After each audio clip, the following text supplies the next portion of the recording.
আমি শুধু একটা কথাই বলি, প্রত্যেকটা গুনাহ, আমি যা করছি, আপনি যা করছেন, আমরা যা করছি, প্রতিটা গুনাহই মনের চাহিদার অনুসরণ।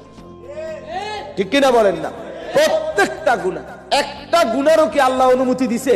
তাহলে বুঝাই গেল যে শরীয়ত, কোরআন সুন্নাহর অনুমতি ব্যতীত প্রত্যেকটা গুনাহই হচ্ছে নফসের চাহিদা, মনের চাহিদা, খাহেশাতে নফস, মনের আগ্রহ, কামনা, বাসনা না। আমাদের জিম্মাদারি, আমাদের উচিত মনের প্রত্যেকটা চাহিদা যাই আসে, যাই মনে হয় তৈরি হবে, আমার জিম্মাদারি, চাহিদা আসবে, মনের চাহিদা আল্লাহ প্রদত্ত, কিন্তু আমাদের দায়িত্ব ওই চাহিদাটাকে কোরআন সুন্নাহর আলোকে বিচার করা। যদি অনুমোদিত হয় পূরণ করলাম, যদি অনুমোদিত না হয় বর্জন করলাম। তখন পূরণ করলেও ইবাদত, তখন বর্জন করলেও ইবাদত। যেমন নারীর প্রতি চাহিদা আমারও, আপনারও, প্রত্যেকেরও, ঠিক আছে, এটা যৌক্তিক, এটা বাস্তবসম্মত, নারীর প্রতি আগ্রহ তৈরি হওয়া।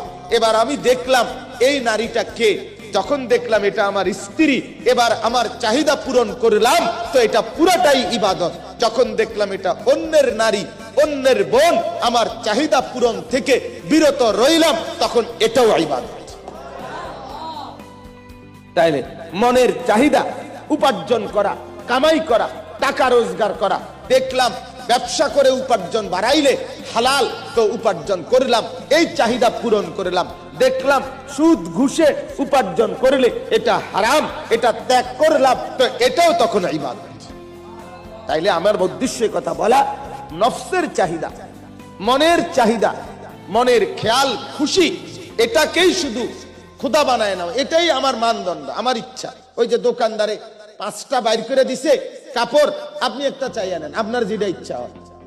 এটা তো কাপড়ের বেলায় হইতে পারে, কিন্তু দ্বীনের বেলায় তো এমন হওয়া উচিত না। আমার নিজের জীবন চলার ব্যাপারে তো এমন হওয়া উচিত না, এমন হওয়া উচিত।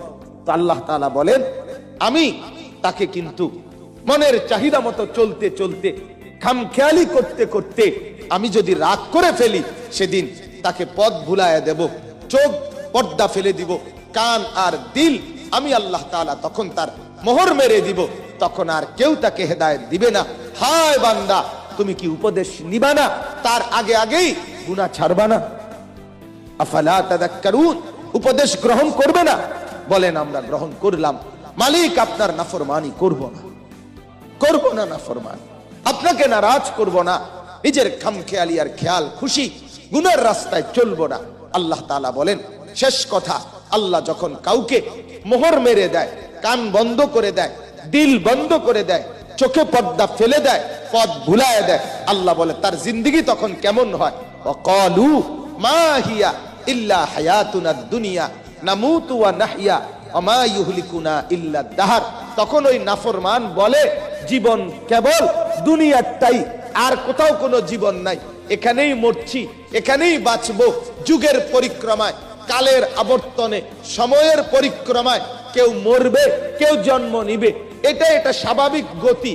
কেউ মারতেছে, কেউ জীবন দিতেছে, কোথাও আবার যেতে হবে, এগুলো কিচ্ছু নাই, এগুলো সব ভুল কথা। জীবন মানে এটা হাসি, আনন্দ, ফুর্তি, সবকিছু দুনিয়া। খাও দাও, ফুর্তি করো, এখানেই করো, নগদ যা পাও হাত পেতে নাও, বাকির খাতা শূন্য থাক, মানে আখিরাতের খাতা শূন্য থাক, নগদ দুনিয়ার খাতা পুরাইয়া ফেলো। নাউযুবিল্লাহ। আল্লাহ বলেন, ওমা লাহুম বিযালিকা মিন ইলম, আসলে এদের কোনো জ্ঞানই নাই, এরা দুনিয়া লুবি, স্বার্থের পূজারী, এরা মূর্খ, মূর্খ, মূর্খ এরা।